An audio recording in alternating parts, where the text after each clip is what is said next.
رب اشرح لي صدري ويسر لي امري واحلل عقدة من لساني يفقهوا قولي رب زدني علما وارزقني عملا سبحانك لا علم لنا الا ما علمتنا انك انت العليم الحكيم.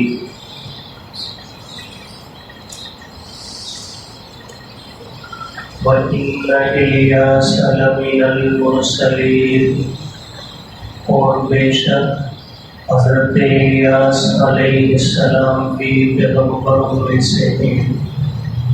اِذْ قَالَ لِقَوْمِهِ، جب فرمایا انہوں نے اپنی قوم سے، أَلَا تَتَّقُونَ، کیا تم اللہ سے ڈرتے نہیں؟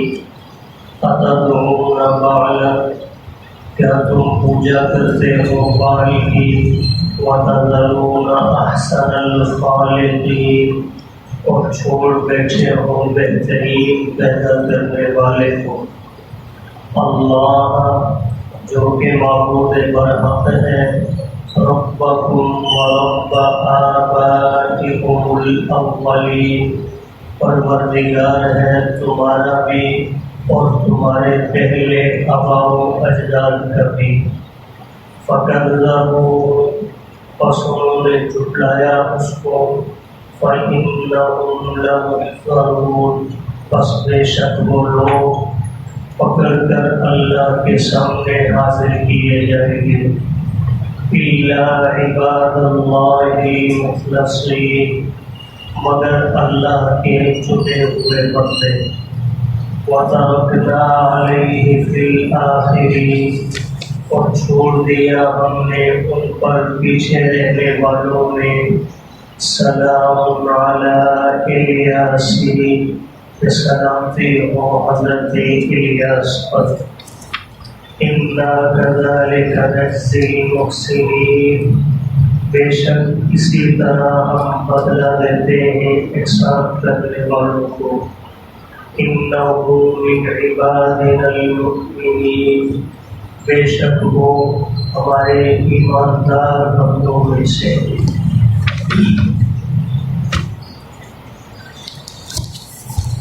رسالت کے سلسلہ میں مختلف انبیاء کا اختصار کے ساتھ اللہ پاک اس سورہ مبارکہ میں ذکر فرما رہے ہیں. ماقبل کے رکوع میں حضرت نوح، حضرت ابراہیم کے بیٹے جناب اسماعیل اور جناب اسحاق علیہ السلام کا ذکر آ چکا ہے. اس رکوع کی ابتدائی آیات میں اللہ نے حضرت موسیٰ اور حضرت ہارون علیہ السلام کا ذکر فرمایا. آج کی آیات میں ایک اور پیغمبر حضرت الیاس علیہ السلام کا اللہ نے ذکر فرمایا. جناب الیاس کون ہیں اور کس علاقہ کی طرف ان کی بعثت ہوئی؟ اکثر مفسرین کی رائے یہ ہے یہ حضرت ہارون علیہ السلام کی اولاد میں سے. ان کا زمانہ اور جناب عیسیٰ علیہ السلام کا زمانہ قریب ہے. اللہ پاک نے شرق اردن کے علاقہ جلعاد کے اندر ان کی ولادت ہوئی، اور انہیں جب نبوت عطا کی گئی اور انہیں بھیجا گیا اس وقت کے متمدن شہر بالابق کی طرف. یہ بڑا معروف شہر ہے، ہماری اکثر کتب کے اندر بھی اس کا ذکر عصری علوم میں بھی ملتا ہے اور دینی علوم کی کتب میں بھی ملتا ہے. تو بالابق کی طرف جناب الیاس علیہ السلام کی بعثت ہوئی، اور اس قوم کو سمجھانے کے لیے، وحدانیت کا پیغام پہنچانے کے لیے اللہ نے ان کی ذمہ داری لگائی. یہ قوم بال کی پوجا کیا کرتے تھے. بال بت کا نام ہے. یہ در حقیقت ایک خاتون تھی، نیک عورت تھی. جب یہ مر گئی، انتقال ہوا اس کا، تو اس قوم نے اس نیک خاتون کے نام پر ایک بت بنا لیا، ایک مجسمہ بنا لیا، اور اس کا نام بھی بال رکھ دیا. اور یہ بیماری زمانہ قدیم سے چلی آ رہی ہے، اور آج تک بزرگوں کی پوجا اور احترام کا یہ سلسلہ چلا آ رہا ہے. نوح علیہ السلام کے زمانہ کے اندر بھی یہ مورتیوں کی پوجا کی ابتدا حضرت نوح کے زمانہ میں ہوئی۔ ان کے 5 بڑے بڑے بزرگ تھے جن کا ذکر اللہ پاک نے سورہ نوح پارہ نمبر 29 میں کیا ہے۔ ود، سواع، یغوث، یعوق اور نصر، یہ 5 بزرگ تھے۔ ان کے بڑے بڑے نیک آدمی تھے، اللہ والے تھے۔ دنیا سے جب یہ چلے گئے تو ان لوگوں کو اپنے ان بڑوں کی یاد ستانے لگی۔ تو ابلیس مرحوم نے ان کے ذہنوں میں آ کر یہ بات ڈالی کہ تمہیں بڑے یاد آتے ہیں تو کیوں نہیں تم ان کی شکلیں، ان کے مجسمے بنا لیتے۔ اور ابلیس نے پورا تعاون کیا اور ان کی شکلیں بنا کر انہیں دے دی۔ اب یہ 5 مجسمے بن گئے، ایک گھر کے اندر رکھوا دیے گئے کہ تم روزانہ انہیں آ کر دیکھ لیا کرو اور جو ہے اس طرح تم اپنی تسکین کر لیا کرو۔ اب یہ دیکھنے سے سلسلہ شروع ہوا، آہستہ آہستہ قیام، پھر رکوع اور پھر سجدے پہ لا کے اس نے اس کو کھڑا کر دیا۔ اور یہ سب حضرت نوح کے زمانے، یہاں سے جو ہے مجسمے کی پوجا شروع ہوئی ہے۔ اور یہ سلسلہ نبی کریم صلی اللہ علیہ وسلم کے زمانہ مبارک کے مشرکین کے اندر بھی موجود تھا۔ لات نامی بت جس کا ذکر قرآن مجید میں بھی موجود ہے، یہ لات بھی یہ ایک نیک انسان تھا۔ جیسے عرب کے اور جو ہے خصوصاً حضور علیہ السلام کے خاندان کے، چاہے وہ بعد میں کلمہ انہوں نے پڑھا یا نہیں پڑھا، لیکن اللہ پاک نے بنو ہاشم کو حاجیوں کی خدمت، بیت اللہ کی خدمت کی ذمہ داری دے رکھی تھی۔ جیسے ابو جہل بھی ان کے اندر شامل تھا، دوسرے لوگ بھی شامل تھے۔ تو انہی کے اندر یہ شخص لات نامی بزرگ یہ بھی شامل تھا، اور اس کی ذمہ داری حاجیوں کو پانی پلانے کی، ستو پلانے کی تھی۔ یہ بڑی دل لگی کے ساتھ ستو تیار کرتا اور حاجیوں کی خدمت کے اندر اسے پیش کرتا۔ جب یہ مر گیا، اس قوم نے اس بزرگ کے نام پر بت بنایا اور اس کی پوجا پاٹ شروع کر دی۔ اور حیرت کی بات یہ ہے، شاید آپ نے پہلے بھی تاریخ کے اندر یا احادیث کے اندر یہ واقعہ سن رکھا ہو یا پڑھا ہو کبھی، جب انسان شرک کے اوپر چل جاتا ہے، کہ شرک پہ لگ جاتا ہے، تو پھر عقل اللہ پاک اس سے چھین لیتے، پھر اسے سمجھ نہیں آتی کہ میں کرنے کیا لگا ہوں۔ یہ تو چلے بڑے بڑے بزرگ تھے، قوم نوح کے ہوں یا لات کی صورت میں حضور کے زمانہ کا جو ہے وہ بزرگ ہو، یہ تو نیک بزرگ تھے۔ چلے نیک بزرگوں کا احترام، ان کی تقدیس، ان کی عزت کرنا کچھ نہ کچھ سمجھ میں آتی ہے، لیکن وہ اللہ کے برابر نہیں۔ جتنا اللہ نے ان کو مقام دیا ہے اتنی ان کو عزت دے، یہ ان کا حق ہے، اس سے آگے نہیں۔ لیکن جب انسان شرک کرنے لگتا ہے تو پھر حدود کراس کر جاتا ہے۔ 2 جو ہے وہ موجود تھے، ایک مرد اور ایک عورت، اصاف اور نائلہ نامی۔ اصاف مرد کا نام ہے اور نائلہ خاتون کا نام تھا۔ ان 2 بدبختوں نے حدود بیت اللہ کے اندر گناہ کا ارتکاب کیا، زنا کا ارتکاب کیا۔ اللہ پاک نے ظاہر بات ہے وہاں جا کر بھی جسے خوف خدا نہیں تو اس پر سزا بھی نقد آتی ہے۔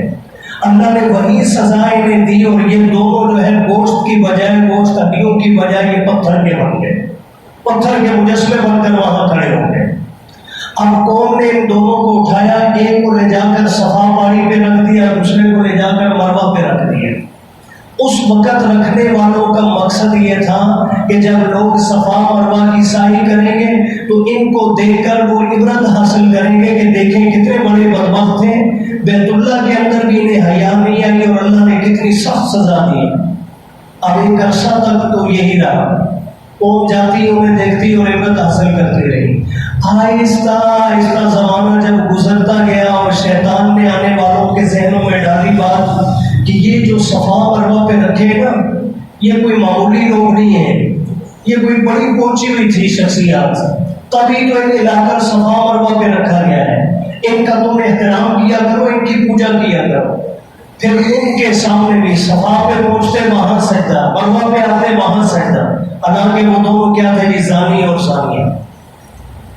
تو جب انسان شرک کرنے لگتا ہے تو پھر اللہ پاک بھی اسے خوب ذلیل کرتے ہیں، پھر ذلت کی انتہا کو بولتے ہیں، اس لیے ہمیشہ اللہ سے پناہ مانگتے ہیں۔ اللہ دانستہ نادانستہ کسی طرح کے شرک میں مبتلا ہونے سے ہماری نسل و اولادوں کی حفاظت فرمائے۔ دوبارہ یہ قوم بال نامی خاتون کے نام پر انہوں نے بت بنایا اور اس کی پوجا پاٹ شروع کر دی۔ حضرت الیاس انہی کی طرف مبعوث ہوئے اور انہوں نے آ کر اللہ کا پیغام سنایا۔ فرمایا وَإِنَّ إِلْيَاسَ، اور بے شک حضرت الیاس علیہ السلام لَمِنَ الْمُرْسَلِينَ، بھیجے ہوئے پیغمبروں میں سے۔ رسول یاد رہے اسے کہا جاتا ہے جسے نبوت بھی ملے نئی شریعت بھی ملے۔ تو معلوم ہوا حضرت الیاس کو نبوت کے ساتھ ساتھ شریعت بھی عطا کی گئی تھی۔ ہاں، کتاب ملنا ضروری نہیں ہے، شریعت کے لیے کتاب ضروری نہیں ہے، یاد رکھیے۔ کتاب چار ہی ہیں بڑی جو چار پیغمبروں کو عطا کی گئی، ہاں صحائف دوسرے جو ہے رسولوں کو بھی ملے گے۔ اذ قال لقومہ، اب حضرت الیاس کی دعوت، جب کہا انہوں نے اپنی قوم سے الا تتقون، کیا تم لوگ ڈرتے نہیں، تمہارے اندر اتنا بھی خوف خدا نہیں کہ اتدعون بعلا، کہ تم پوجا کرتے ہو بال بت کی، وتذرون احسن الخالقین، اور چھوڑ بیٹھے ہو اس ذات کو جو بنانے والوں میں سب سے بہترین ہے۔ اللہ جیسا کوئی بنانے والا اللہ کے حقیقت میں تو دیکھا جائے خالق ہے ہی ایک اللہ کی ذات، لیکن چونکہ اللہ نے مجازی طور پر یہ اختیار بندوں کو بھی دے رکھا ہے۔ اب یہ ہمارے سامنے تپائی موجود ہے، اسے بنانے والا کاریگر موجود ہے، وہ اس کا خالق ہے۔ ایسے جو چیز بن رہی ہے مجازی طور پر ان کا خالق وہ بنانے والا، لیکن حقیقت میں خالق کون؟ اللہ۔ تو اس لیے فرمایا کہ بنانے والے تمہاری نظر میں اور بھی ہیں، لیکن جو سب سے اچھا بنانے والا ہے وہ کون ہے جی؟ اللہ۔ آگے اسی لیے فرمایا کہ وہ بہترین خالق کون ہے؟ اللہ، جو معبود برحق ہے۔ ہم نے اللہ لفظ اللہ تو رٹ رکھا ہے، لیکن اس کا معنی کیا ہے جی؟ معبود، جس کی عبادت کی جائے۔ کیا اس کے سوا کوئی اور اللہ ہے؟ تو جب کوئی اور اللہ نہیں، مطلب ہے کہ کوئی اور عبادت کے لائق نہیں۔ اور وہ اللہ کون ہے؟ ربکم، فرمایا صرف اس نے اس بات کا تمہیں پابند نہیں بنایا کہ میرے سامنے سجدے کرتے رہنا، بلکہ ربکم، اس نے تمہاری تربیت کی ہے، تمہیں وجود دے کر آہستہ آہستہ بچپن، لڑکپن، جوانی، بڑھاپے تک یوں بتدریج تمہیں پہنچانے والا کون ہے جی؟ وہ اللہ۔ اور صرف تمہیں نہیں، وَرَبَّ آبَائِكُمُ الْأَوَّلِينَ، تمہارے پہلے آباء و اجداد کا رب بھی کون ہے جی؟ اللہ، اس کے سوا کوئی اور۔ آپ دیکھیں کتنا میٹھا انداز، عقلی اعتبار سے بھی کتنی کامل ترین دلیل۔ ہونا تو یہ چاہیے تھا سارے مان لیتے، ہم غلطی پر ہیں، ہم چھوڑ دیں گے اس بات کو، اس کی کیا حیثیت ہے، مسلم کو پوچھیں گے نہیں۔ فَكَذَّبُوهُ، چونکہ مہر لگ جاتی ہے، ختم اللہ علی قلوبہم، قوم بدبخت نے جھٹلا دیا حضرت الیاس کو، نہیں تم جھوٹ کہہ رہے تھے، ہم اللہ کو نہیں پوچھیں گے، ہمارا نام معاذ ہی بار ہے۔